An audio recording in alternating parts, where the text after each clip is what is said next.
What's up, all you mentees? This is the Uncanny Omar from Near Mint Condition, and today we're going to talk about something personal, at least personal to me, and that is why I double dip, triple dip, quadruple dip.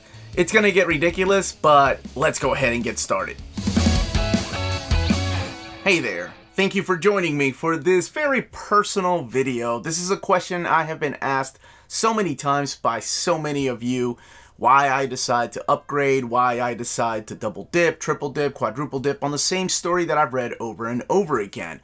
This is just my reasoning, by the way. This is in no way am I justifying this, because at the end of the day, it's your money. You all spend it however you want to, and I feel the same way. I don't feel like anybody needs to justify why we buy something. Absolutely. But these are just my reasonings because people wanted to know. So I'm here to share. Sometimes it makes perfect sense. Sometimes it makes absolutely no damn sense. But that's just me. So let's go ahead and get started, and I'm going to give you some reasons as to why I do it. But before I do, hit that like button, comment down below. Let me know how many times you've dipped into one storyline, because I know I can't be the worst one, right? Right? Make me feel better about myself. Number one reason? Because it's more convenient. At least to me, it's more convenient to have all the story in one book than to get my other books out that are all collected in here. This is an oversized format. Of course, it's more expensive, and this is a big chunk of book. I mean, this isn't light reading right there. It's one of the biggest DC books, but I figured this was a better way to collect the entire Final Crisis storyline than to have to dig out my trade paperbacks. And I see a lot of that in the comments when I'm looking at the reasons why people decide to upgrade. And this is one of my most, best reasons why I upgrade. And it's not just Final Crisis. Convenience can mean anything. As ridiculous as two of these oversized hardcovers from Mark Waid's Daredevil making up, well, I guess it's like 2.5, make up one of these omnis. So really, I just wanted the omnibus because they look better on my shelf than the oversized hardcovers do. There's nothing wrong with keeping these oversized hardcovers. Literally, it's the same dimensions with the exception of the thickness of the book. But, I mean, it can, for me at least, get as ridiculous as this. I had the trade paperbacks, I upgraded to the OHC, and then I triple dipped to the omnis because that's how I roll. The same thing can be said about why I got the Batman Detective Comics Rebirth by James Tynion. So all of these 4 oversized hardcovers are collected in this omnibus. It's the exact same material, couple of little short stories, but really not that much added in here. And see, these also stand up a lot better. These were about to fall on me and cause some kind of accident. But that's exactly why I updated or upgraded to this omnibus, to get rid of these, because all these are in here, and it's just the convenience of taking just one book with me whenever I want to read this particular storyline. Here's a reason I've seen recently, and that is it's cheaper to get the upgraded version than the original versions. Here we have 100 Bullets. Some of these 100 Bullet deluxe editions are out of print, meaning that when they release the second volume of this, you could have an easier time collecting 100 Bullets and 2 omnis than you can in the 5 deluxe editions.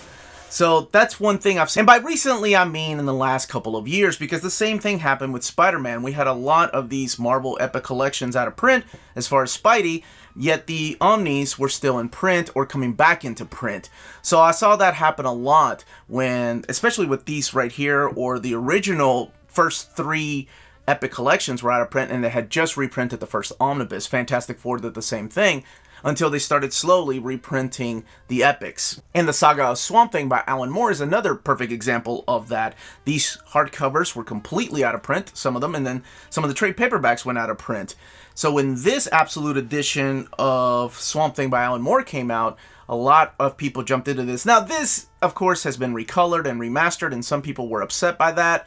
So that's the reason why I'm keeping both, actually, because this brings back memories of the way that I used to read them, and then this is the way that I like to read, because sometimes I enjoy reading things for oversized artwork. Which brings me to my next point, oversized art. Now, Cliff Chiang is not one of my favorite artists, but his art grew on me, especially with this particular story by Brian Azzarello. So when the opportunity, big shout out to my buddy Philip, came when he offered me these books, I was like, hell yes, I'll take the absolutes. So that's why I decided to upgrade to this, because I learned to appreciate the artwork and the story a lot more. So the story started meaning something to me. But oversized artwork is what really got me interested in the absolutes. And it can be oversized artwork from just about anybody. I love just looking at the small details that an artist puts in the books, which is kind of why I stayed away from the artist editions. Because that's a rabbit hole I can't go down. Please. But this is Al Milgrom stuff, and I know a lot of people are hit and miss with Al Milgrom. They either love him or they hate him. And to me, I just appreciate an artist and what he's able to do on a page. And the bigger the art, the more I can appreciate that artwork. So this is one of those cases that I was like, yeah, I got to get, because I had the trade paperbacks, I got to get the omnibus. Which is primarily why I got Absolute Wildcats. A big shout out to my buddy Gio at A Week in Geekdom for telling me that I'm practically just buying an oversized art book. This book is gorgeous, but I really don't have any emotional ties to any of these characters because Wildcats was coming out when I was leaving comics for a while, when I was taking my first break. But Jim Lee's artwork to me is top notch, that it needs to be in this format to appreciate it, especially those pull-out pages. This is a gorgeous book. Have I read it? Absolutely not. Have I looked at it a lot? You damn right I have. Now, the next point I'm going to make, I think, actually makes the most sense out of this entire list so far. And that is that the story is more complete. So, in the case of New Avengers, I had the trade paperbacks. I love the artwork by David Finch, Steve McNiven, and Brian Michael Bendis had always been teamed up with some amazing artists. However, I thought the story was okay, so I was okay with the trade paperbacks. So I didn't upgrade to the first oversized hardcover. When they announced the second oversized hardcover, it stated that it included the annual. That annual was not collected in the trade paperbacks. So what did my dumbass do? I bought and upgraded into the oversized hardcovers. Now, I never got the omnibus. I know a lot of you did. That annual is in the omnibus. It's beautifully drawn by Oliver Copiel, I think. Yeah, that's who drew it. So that's why I decided to upgrade from the trade paperback to this. And I don't think there's a better example of a more complete collection than the New Teen Titans example. When the first 3 Omnis of the New Teen Titans came out from DC, Volume 3 was butchered to hell. It was mapped horribly. There was a couple of years that were left out of that book. So I got it, and then I have the others custom bound. However, when they re-released these, so this is both Volume 1s, this is the newer version, they were more complete. Every single issue of the Marv Wolfman run was in there, whether George Perez drew it or not. Didn't matter. It was all included. So, and I was testing the waters when I think Volume 3 came out. I was going to say, if they leave out any issues, I'm done. I'm not going to get them. Man, as soon as I saw the solicits, I'm like, okay, I don't care if DC's right or not. I'm going to jump in on this before these go out of print. So that was the case of why I upgraded this. But sometimes that logic comes and bites me on the ass. And that happened to me with Jeff Johns' Flash. So I had the original first 3 Omnis by Jeff Johns. Now granted, the newer editions are all better presentations. These were all over the place as far as the sizes. They were different sizes. I think DC at the time was just testing the waters. But literally, it's going to be the same content. Because I thought for sure that DC was going to collect the orphaned issues between Jeff Johns' run and Infinite Crisis in Volume 2. Or at least take us all the way to Flashpoint. But they didn't. I mean, they still could. But looking at the solicitations of Volume 2, it doesn't seem like they're going to. And it's the exact same content that these 3 Omnis were. So sometimes that logic that I used on Teen Titans or New Avengers just doesn't work. And finally, I get to tell you the story that a lot of you have been wanting to hear or already know. This is the story of my journey with the death and return of Superman. So I had the single issues when they came out. Let's keep count. I upgraded to the crappy trade paperback from the 90s because in the 90s, I'm sure most of us that collected then knew that there wasn't that many trade paperbacks. You had a copy of Watchmen, you had a copy of V for Vendetta. From time to time, you get a Sandman book. But so it was a rarity that some of these books were collected in trade paperback format. But in the mid-90s, they decided to collect Superman. And so I got the crappy trade paperback. I upgraded to the slicker look in the early aughts. And then when they announced the first omnibus, I got that.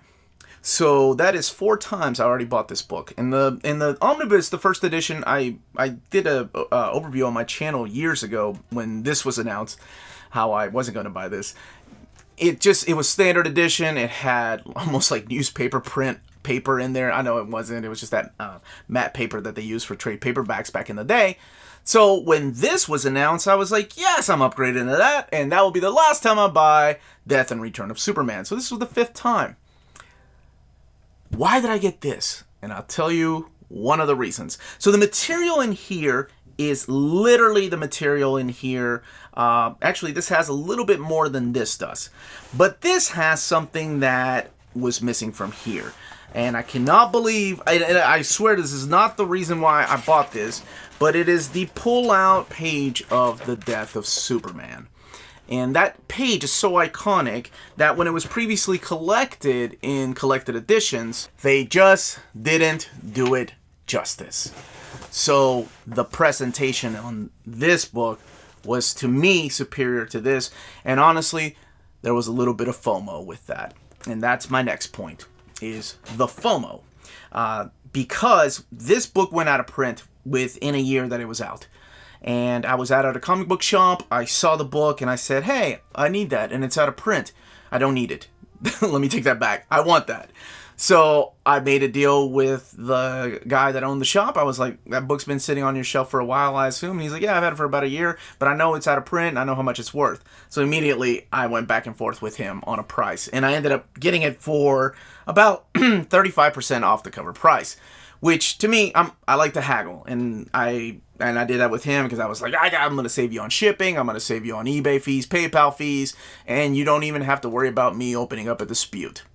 So we went back and forth, and he agreed on 35% off, but honestly, I don't think I would have gotten this had I known that it was not out of print. And the fact that it was out of print, the fact that I found it out in the wild, sometimes pushes me into buying something that I normally wouldn't. Because I joked about how that page did it and the presentation being better. But honestly, I think it was because of FOMO. And I know that gets a lot of us. So it's not just you guys. When I talk about FOMO, I mean, it's me as well. And that is fear of missing out, for those of you that don't know when I use the word FOMO. You've heard me mention presentation a couple of times, and that is my next point. Presentation. I used to have the Hellboy trade paperbacks, and I decided to upgrade to this library edition for this cloth cover and the oversized artwork. But really, the presentation of this book is just absolutely beautiful. This is from Dark Horse. It is the library edition, and that's why I upgraded to this from the trade paperbacks. And manga has been whooping my butt lately with these deluxe editions or box sets, because for Magic Knight Ray Earth, for example, I had the original Mixine magazines. I upgraded those when Tokyo Pop released them. I upgraded those to the Dark Horse trade paperbacks, and then the fat omnibus editions is what they call the omnibus editions from Dark Horse as far as manga. And then when Magic Knight Ray Earth, the box set, was announced from Kodansha, I was like, no, I'm not going to get that. That's ridiculous. Soon as I saw the colored pages and the pull-out poster, done. Presentation. Seriously, it goes a long way. I have all the original Tonkabons of Claymore, but just looking at the box set, I went ahead and bit the bullet when a buddy of mine, Samir, had it for sale, so I was like, oh, okay, I guess I need that. Such was the case with the Incal by Jodorowsky and Mobius.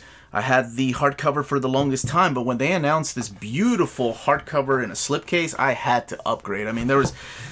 I don't even know if I hesitated to hit buy. I had to get it. And it seems like all these publishers are catching on because Udon started doing the same thing. They released a hardcover version of the soft cover art books. And this one here, it has glued binding, and the glue started cracking on me years ago. This actually has sewn binding. I've done an overview of this, but this to me is such a better presentation than this. Now, I don't think I can talk about presentation without talking about this little gimmicky box set. But it worked. All of this manga here from The Legend of Zelda is collected in this little chest, and they come in this little hardcover format. Now, I've done an overview of these books, but pretty much it's the same thing. It's not my favorite story, but because of this box set and being shaped like a treasure box, I was like, oh, I need that. Now, before we get to my final points, I did want to answer the question, do I always double dip or triple dip, quadruple dip? No. I don't. This is Ex Machina by Brian K. Vaughan. Love Brian K. Vaughan, one of my top 20 writers of all time. The story just didn't resonate with me that much. I mean, it's a good story. I love the artwork. I mean, it's Tony Harris, the guy that drew Starman. But just, I didn't need it in an omnibus edition. This is Superman by Peter Tomasi. Love Peter Tomasi. Patrick Gleason's run on this is freaking stellar. However, the omnibus that has been solicited for a couple of months, I think it comes out in April, it might have been pushed back till May, has missing issues that are not collected in the omnibus because they're not done by Peter Tomasi. So I decided to keep this. Now, you all are responsible for holding me to that. So if you see a damn video on this channel that says an overview of Peter Tomasi's Superman Omnibus, don't forget to hit that like button, I guess, because I'm probably going to do it. I'm going to go back on my damn word, I'm sure. But anyway, as of this video, I'm not going to upgrade. Not going to do it. So I mentioned how Ex Machina did not resonate with me. But there are some stories that will forever stay with me, and that is why I upgrade to what to me is the best format of the story that's going to be available, and the absolute format of Preacher was the way to go. I had them in trade paperback. I didn't get the deluxe editions because I thought there would be an omnibus one day, and sure enough there is. Volume 2 coming out later this summer. But this is Preacher, the absolute edition. There's 3 of these. I mean, it's blasphemous. They look like a freaking Bible, but this story I absolutely love. Steve Dillon, love his artwork. Garth Ennis, I think this is their best work that they've done. And I had to own it in the best possible format in my eyes, and that was the absolute edition, which is why I upgraded from the trade paperbacks to this. Same thing happened with Black Hammer. Love Black Hammer. I read them in trade paperback. And the story stuck with me when this library edition was announced. I said, okay, I'm going to stop getting the trades. I'm going to get the library editions because that story meant a lot to me. And it's one of those that I want to keep rereading, and I want it available in the best possible format. It's the same way that I upgrade my DVDs to Blu-rays or 4K. If a movie means something to me, I want to get the best possible format and in the best possible presentation with these ridiculous box sets, video games. Although I don't dip too much into those anymore, mainly stick to just comics, and this is as expensive enough of a hobby as it is. The story means so much to me. The Life and Times of Scrooge McDuck. I had these in single issues stored away right now, and I bought the Boom. This is the Kaboom version, I think is what the kids line was called, of The Life and Times of Scrooge McDuck. I've got the box sets from Fantagraphics, and my wonderful, freaking awesome friend Mike Firth sent me the artist edition of The Life and Times of Scrooge McDuck. Knowing damn well I'm going to go into that rabbit hole of trying to get the best of the best when I'm talking about artwork. I love this story. It is by far one of the best comic book stories ever. And to have it in these formats, it's just my way of showing love to the creators and to the world of how much it means to me. That's why I never shy away from talking about Duck Comics on my channel. I think when some people come to my channel, they see superhero stuff, and then they start to see that I have this fallen love of like manga and things like Duck Comics. But yes, absolutely. Thank you again, Mike. This was beautiful. I think I've looked at this book like 5 times already. It's a big book, but it's beautiful. Now, the book doesn't have to be one of those big, super duper expensive editions. It can just be an upgraded version of the story or the book. So this is Maison Ikoku. I had the original single issues when manga used to come out in America in single issues. Upgraded to the trade paperback, not really a tankobon, because this read left to right, and it left out some stories. So when they announced this, I was like, well, this is the true, purest way to own it. I'm going to get this. And then they decided to do the collector's edition, which is a beautiful just presentation of this wonderful story that means so much to me and my wife eventually when I introduced her to the book. It's not hardcover, but it is the best edition, at least available here in the States. I gotta love the characters, and I love Guts. So as soon as this was announced, Berserk being my favorite manga, Guts being one of my favorite characters of all time, yeah, damn right, I freaking upgraded to this deluxe edition. Best presentation of this manga. I know people, some people were worried about the color pages not being in there, but honestly, that's just the way that these were originally shown. I know in Europe, the release of this, they did have some color pages, which would have been really cool to own, but I'm okay with this format. It's a beautiful book. One of my favorite characters of all time, and that is why I own this book. And I'm so glad I introduced so many of you to Berserk. And for those of you that didn't like it, I'm sorry. Favorite character of all time, Wolverine.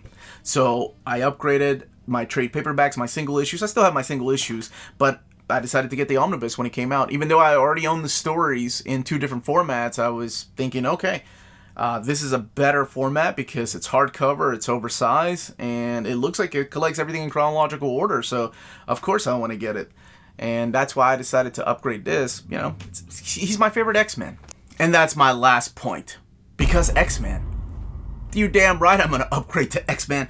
Had the single issues, have the trade paperbacks, had the oversized hardcover. Mutant Massacre comes out, even though they took away my boy Wolvie's Stogie.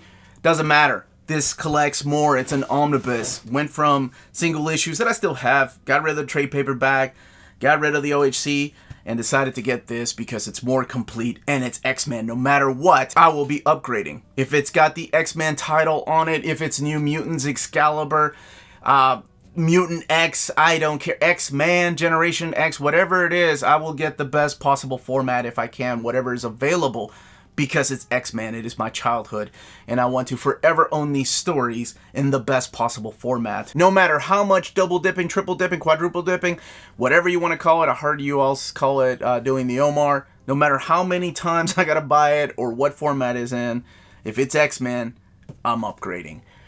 And that, as they say, is that. Now, if you decide to double dip, triple dip, quadruple dip, or call it whatever you want to, some of these books are available from our sponsor, CheapGraphicNovels.com, your online source for collected editions up to 50% off retail price. Cheap Graphic Novels prides itself on excellent packaging, so your stuff gets to you in excellent condition, and they have amazing customer service. Check out their bargain deals for up to 90% off cover price. And for all you Minties that are watching, if you're a first-time customer, don't forget to mention that Near Mint Condition sent you their way for a promotional credit on free shipping on your next order. Now, this is only for U.S. customers. CheapGraphicNovels.com, your source for the hottest books with deep discounts, customer service, and excellent shipping that will keep you coming back for more.